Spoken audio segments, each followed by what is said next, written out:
예, 반갑습니다. 지금 문제 발견의 노하우에 대해서 말씀을 드리고 있습니다.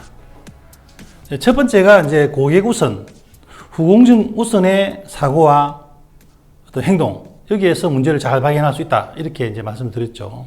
이번에는 문제를 노출한다는 사고입니다. 이 관점에서 이제 문제를 어떻게 잘 발견해야 될 거냐입니다.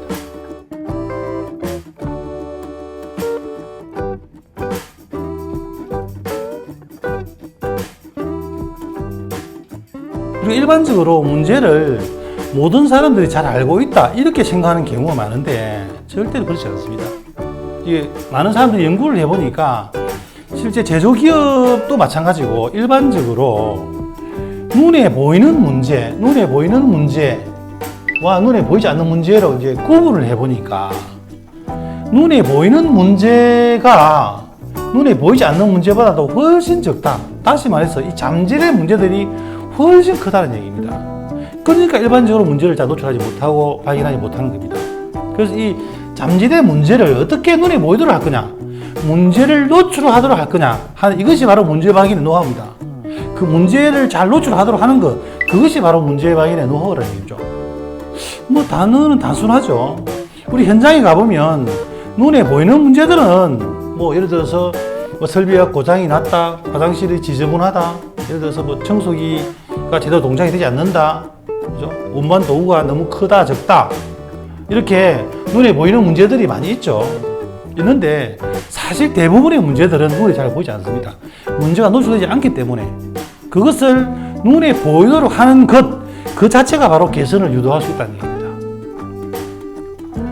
예를 들어 가지고 오늘 출하장에서 어느 제품을 출하할지를 모른다, 또는 출하하는 제품들이 몇 시에 출하할지를 모른다, 또는 출하하려고 하는 제품들이 현장에 있는지 없는지 모른다, 이런 것들을 어떻게 알 수 있도록 할 거냐는 얘기입니다. 우리가 3.5S에서도 많이 이제 강조를 합니다만은, 그리고 생산의 계획이 얼마인지를 모른다, 또는 실적이 얼마인지를 모른다, 또는 생산의 계획 속에 사실은 여유를 가지고 일반적으로 생산 계획을 편성하거든요. 왜? 달성하지 못하면 이제 문제에 대한 어떤 달성하지 못했을 경우에 좀 나무람을 듣거나 꾸짖음을 듣거나 하기 위해서 약간의 여유를 가져갑니다. 이런 부분들을 어떻게 눈에 보이도록 할 거냐 하는 그런 관점입니다.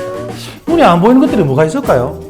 생산의 계획이라든지 실적의 진도 현황이라든지 사실 현장이 잘 안 보일 수 있습니다. 특히 요즘 이제 그 인터넷이 발달이 되고 뭐 스마트 공장이 되면 많은 사람들이 전산으로 우리는 생산 계획 대 실적을 관리합니다라고 얘기합니다만은 사실은 전산보다도 먼저 생산 현장에서의 그 생산의 진도, 현황, 늦고 빠름을 알 수 있도록 해야 됩니다. 그게 이제 페이스메이커죠. 그런 도구들이 없으면 문제가 발생하고 있는지 발생하고 있지 않는지 잘 모릅니다. 그 다음에 작업의 지시 내용들, 작업의 지시 내용대로 잘 하고 있는지 안 하고 있는지를 어떻게 알 겁니까? 우리가 이제 표준 작업이라는 도구를 사용하기도 합니다만은, 그 다음에 납입을 지시하는 것들이죠. 언제, 어느 아이템을 몇 개 납입하라.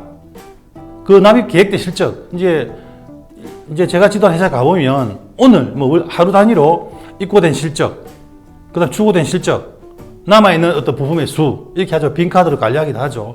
이게 언뜻 보면은 굉장히 이제 복잡한 절차처럼 보입니다만은 그렇게 함으로써 납입의 진도 현황이라든지 재고의 많고 적음이라든지 이런 부분들을 개선 활동과 연계시키도록 하는 많은 정보들이 나오죠. 그 다음에 이상 표시 등 현장에서의 설비에 고장이 났다, 또는 뭐 자재가 품절이 되었다, 작업자가 뭐 출근하지 않았다 라든지 현장에 많은 문제가 발생될 때마다 그런 부분들을 노출하도록 하는 겁니다. 노출하도록 하는. 이게 눈으로 보는 관리에서도 많이 강조했습니다만은. 그 다음에 인원의 배치 현황이라든지, 뭐, 간판을 이용한다든지, 이런 것들이 보면 문제를 노출하는 수단들입니다. 왜 굳이 이런 수단들을 굉장히 많이 활용하느냐? 다 개선 활동과 연계시켜가지고, 궁극적으로는 어떤 이 원가를 절감시키고, 어떤 시스템적으로 이 안정화시키 나가기 위한 그런 수단들이죠. 그 다음에 뭐 다기능 어떤 현황판, 다기능 훈련판이라든지. 왜? 어떤 작업자들이 어떤 작업은 잘하는데 어떤 작업은 못한다. 판장들은 알고 있죠. 본인은 알고 있어도 이것을 공유함으로써 그 작업자들에 대한 훈련이라든지 이런 활동을 연계시켜가지고 역시 마찬가지로 성과를 내기 위해서 훈련하고 지도하고 하기 위한 그런 내용들이죠. 이게 감추어져 있으면, 눈에 보이지 않으면 사실은 잊어버리기 쉽고 그 다음 어떤 이 개선 활동으로 연계시키기가 굉장히 어렵습니다.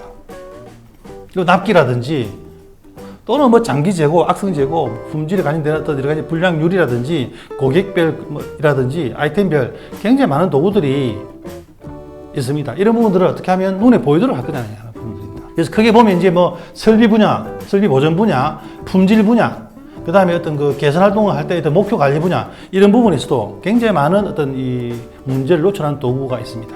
생산 현장이라는 것은 생산 현장뿐만 아니라 뭐 우리가 인간적인 심리도 마찬가지죠. 문제를 좀 감추려고 하는 그런 심리가 있습니다. 설비에 고장이 나도 안 난 것처럼, 그죠? 왜 위에 사람이 알면 좀 나무랄까 봐서, 그죠? 또 재고도 좀 더 많이 가져가려고 하는, 또 생산 캐파도 예를 들면 10명이 있으면 되는데 11명을 가져간다든지, 그죠? 또 최대 생산 가능 대수, 이런 부분들도 조금 더 크게, 사실은 더 생산할 수 있음에도 불구하고 약간 캐파가 좀 적은 것처럼, 이렇게. 그런 부분들을 처음에 제가 이제 컨설팅 하면 지금도 이해를 잘 하지 못하면 숨긴 것을 다 이제 노출하라 그러면 다소 이제 반감을 가질 수가 있죠. 다 왜 그럽니까? 개선 활동으로 연계시키기 위해서 하는 겁니다.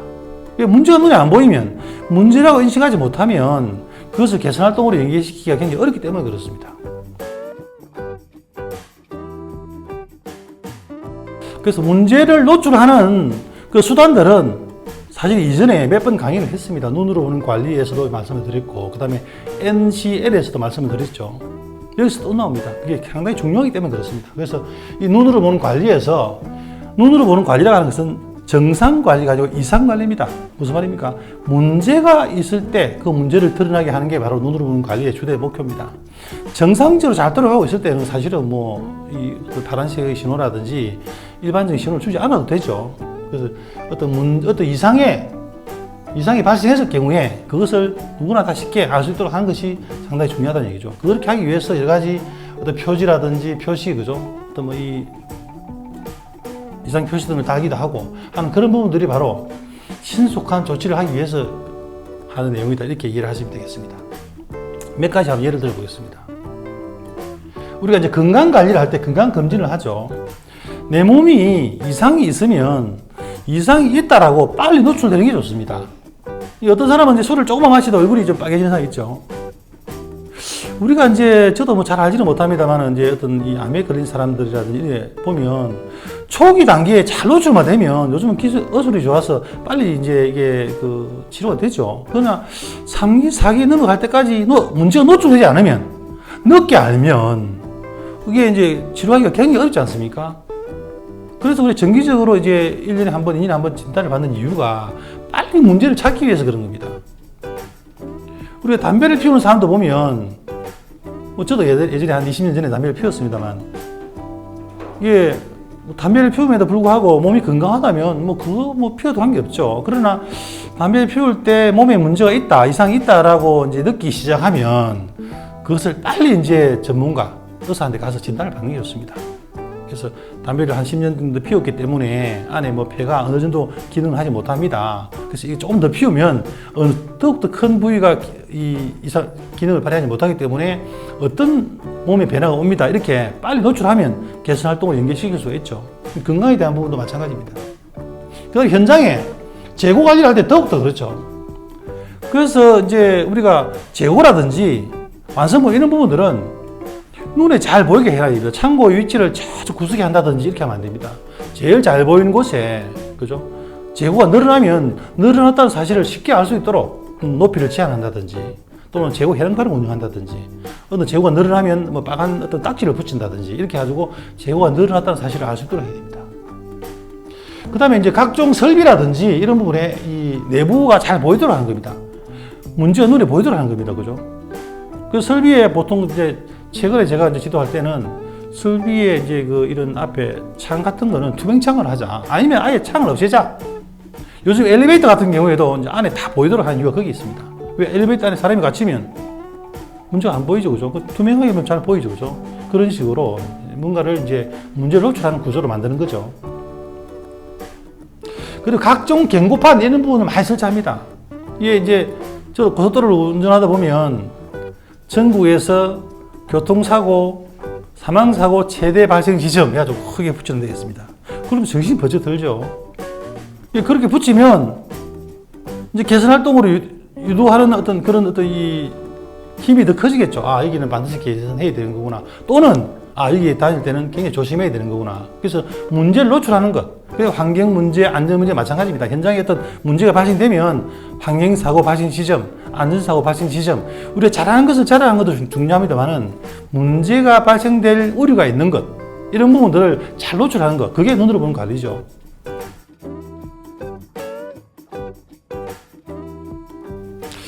문제 발견의 노하우 세 번째입니다. 한계의 흐름입니다. 정말 이것은 이해하기가 정말 쉽지는 않습니다. 우리의 일반적인 생각을 좀 바꾸는 겁니다. 이제 앞에서 문제 발견의 노하우에서도 문제를 노출하는 거, 또는 고객 우선, 후공지 우선의 사고, 사실 이것도 단어는 지어도 실천하기 쉽지 않습니다. 근데 이것도 마찬가지입니다. 한계의 흐름. 약간 전문 용어라고 할 수 있는데요. 이 상반되는 개념이 한꺼번에 많이의 개념입니다. 어떻게 한계의 흐름으로 실현할 거냐. 거기에서 바로 문제 발견을 할 수 있다는 얘기입니다. 극단적으로 한계를 생산하거나 한계를 운반하거나 하기 어렵죠. 어찌 보면 불가능할 수도 있습니다. 그러나 그렇게 사고를 가져가는 것이 문제를 발견하는 어떤 노하우가 될 수 있다는 얘기입니다. 그래서 우리가 대량 생산하고 이제 상반되는 개념이 이제 다품종 소량 생산이죠. 그죠? 요즘 시대가 하나의 제품을 만들어서 왕창 잘 팔리는 시대. 그렇게만 되면 당연히 대량 생산 체제를 가져가야 되겠죠. 그럼 어느 기업이든지 간에 대부분 회사는 다품종 소량 생산을 하는 그런 어떤 시스템을 요구받고 있고, 그런 어떤 시스템을 구현을 하려고 하고 있습니다. 여기에서 필요한 게 바로 이 한계의 흐름이라는 그런 사고입니다. 극단적으로 자동차를 한 대만 만든다. 이게 무슨 말입니까? 특장차 같은 게 있죠. 소방차라든지 뭐 만드는 어떤 수량이 한정적이죠. 그런 차를 잘 만들면 당연히 이제 하나의 품종을 많이 만들면 그거는 대량 생산 시스템이 가장 쉽죠. 그래서 물건을 요즘 시대는 못 만들어서 못 파는 게 아니라 어느 기업이든지 간에 팔리기는 잘 팔리는데, 많이 팔리는데 못 만드는 그런 회사들은 없습니다. 다 품종을 어떻게 소량으로 생산하도록 할 거냐 하는 그런 체제를 갖지 못하기 때문에 못 만드는 겁니다. 뭐 식당도 마찬가지죠. 한 메뉴가 잘 팔린다, 그것만 해도 충분히 먹고 산다, 그러면은 그건 굉장히 행운화된 그런 아이템들이고 업종이죠. 그죠? 그래서 이 한계의 흐름을 실현하기 위해서는 굉장히 많은 지혜와 어떤 사고방식의 변화와 시스템의 변화가 따라야 되는 겁니다. 그래서 로또의 크기를 한 번에 만들 때 생산하는 그 로또의 크기를 줄이려고 하면 생산자 입장에서는 효율이 떨어진다고 생각하는 겁니다. 왜? 한번 금액이 올리면, 한번 생산량이 올리면 한꺼번에 많이 만들어야지 생각은 우리 머릿속에 다 있는 겁니다. 그래서 제가 이제 컨설팅을 처음으로 하는 초기에 회사에 가보면 대량 생산 체제를 다 가지고 있고, 사람들의 생각도 그냥 한번 올리면 모델 체인지 없이, 기존 교체 없이 생산을 왕창 해야 된다는 생각을 가지고 있기 때문에 사실 거의 예외 없이 엄청난 재고를 가지고 있습니다. 그래서 불용화되거나 큰 창고를 운영하거나 큰 어떤 대차를 운영하거나 큰 지게차를 운영하거나 하는 데가 많죠. 그것을 사실 사고방식부터 전환하기는 그렇게 쉬운 게 아닙니다. 이 부분을 어떻게 하면 서로 더 평준화 생산을 하도록 유도해야 할 거냐, 거기 개선의 포인트가 있다는 얘기입니다. 생산에 한 번 생산할 때 1000개를 생산하던 것을 500개씩 두 번 생산하다 보면 금연교환 시간, 기존 교체 시간이 길면 로스가 생기죠. 그래서 금연교환 시간, 기존 교체 시간을 줄이자는 얘기입니다. 그게 개선의 포인트라는 얘기죠. 그러면 스페이스도 줄어들고 여러 가지 이제 뭐 다기능 훈련을 시키고 생산 어떤 이 레이아웃을 변경하고 하는 그런 니즈들이 많이 생기죠. 두 번째, 이제 운반이라든지 이런 부분도 마찬가지입니다. 한꺼번에 많이 운반을 한다. 대차를 크게 만든다든지, 지게차를 많이 활용한다든지, 또 전전 그레인을 활용한다든지, 이런 부분들이 결코 좋은 방법이 아니라는 얘기죠. 그래서 처음에 이제 제가 배울 때도, 아니, 운반의 효율을 위해서도 좀 차량을 대형화하고, 대차를 크게 하고, 이렇게 하면 좋지 않느냐. 지게차를 많이 활용하고. 그렇게 하면 또 다른 낭비를 발생시키게 만들고, 그로 인해서 원가가 올라간 요인들이 너무 많다는 얘기죠. 극단적으로 한 개씩 만들 수 있는 방법은 없느냐. 고객은 하나씩 산다 하는 관점입니다. 그래서 이제 대량 생산 체제와 서로 또 평준화 생산의 장단점 비교, 이건 물론 이제 학교에서 많이 다룹니다만은 굳이 세부적으로 설명하지 않더라도 어쨌든 대량 생산이 가지는 장점이 굉장히 많죠. 당연히 많이 이제 주문이 들어오고 대량 생산할 수 있는 그런 아이템, 그런 계절 제품이든 그런 제품들은 당연히 대량 생산 체계를 가져가야 됩니다. 그러나 그런 어떤 제품을 생산하거나 하는 그런 어떤 아이템들은 거의 한정적이고 우리는 이제 이 소로또 평균화 생산을 하기 위한 그런 내용들이 그런 아이템들이 대부분이기 때문에 이렇게 소로또 평균화 생산을 하기 위해서 여러 가지 어떤 규정 교체라든지 다기능 훈련이라든지 레이아웃 변경이라든지 이런 어떤 운반의 방법이라든지 이런 부분들을 개선하는 것이 바로 이 문제를 발견하는 개선 활동을 연계시키는 그런 노하우다 이렇게 말씀을 드릴 수 있는 겁니다. 그래서 이 소로또 평균화 생산을 한다라고 생각하고 개선의 아이디어를 내려고 하면 드디어 이제 이 문제가 보이지 않은 문제들이 이런 부분을 개선하지 않으면 이 소로또 평균화 생산을 가기가 어렵겠구나 하는 그런 부분들이 바로 이제 문제 발견의 노하우다 이렇게 말씀을 드릴 수 있는 겁니다.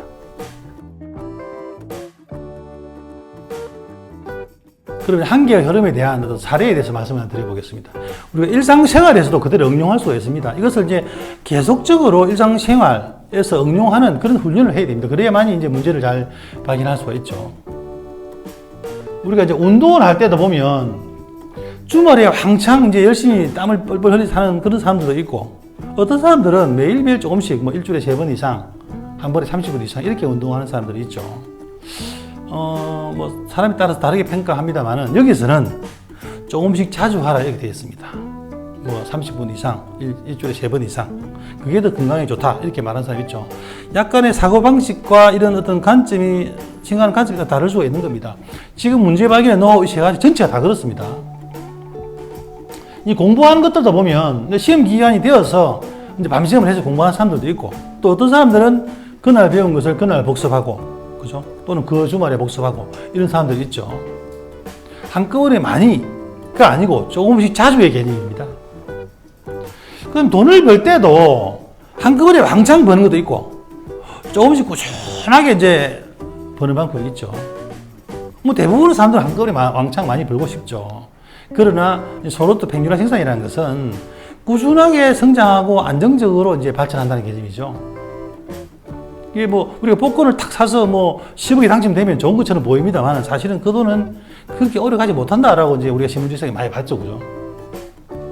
예, 그리고 우리가 이제 술을 마실 때도 조금씩 자주 마시는 것이 좋다라고 알려져 있습니다. 어떤 사람들은 한꺼번에 모아서 이렇게 폭탄주를 마시는 사람들이 있죠.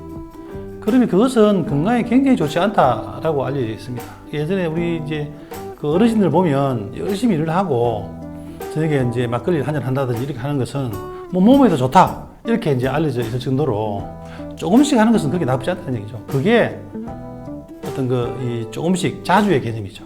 그래서 조금씩 자주의 개념은 한계의 흐름이라는 개념은 모든 어떤 이 사회생활, 일상생활에서 응용을 하면 굉장히 많은 개선점을 찾아낼 수가 있다. 이렇게 말씀을 드릴 수가 있습니다. 그래서 문제 발견의 노하우에서 이제 정리를 해보면 크게 3가지의 관점입니다. 첫 번째로 이 고객과 후공정의 관점에서 생각하고 행동하라는 얘기죠. 회사 내에서 뿐만 아니라 그 어떤 이 자영업을 하든 여러 가지 사회생활을 할 때도 항상 고객의 관점에서 생각하라. 두 번째는 문제는 감추지 말고 문제는 노출하라. 그 방향. 세 번째, 한꺼번에 많이 개념이 아니고 한 개씩 흘리거나 한 개씩 생산하거나 한 개씩 운반하거나 조금씩 자주의 개념. 요 3가지를 잘 응용하면 현장에서의 문제 발견은 무궁무진하게 많이 발견할 수 있다 하는 것이 첫 번째 문제 발견의 노하우가 되겠습니다. 그래서 이번 시간에는 문제 발견의 노하우에 대해서 말씀드렸습니다. 감사합니다.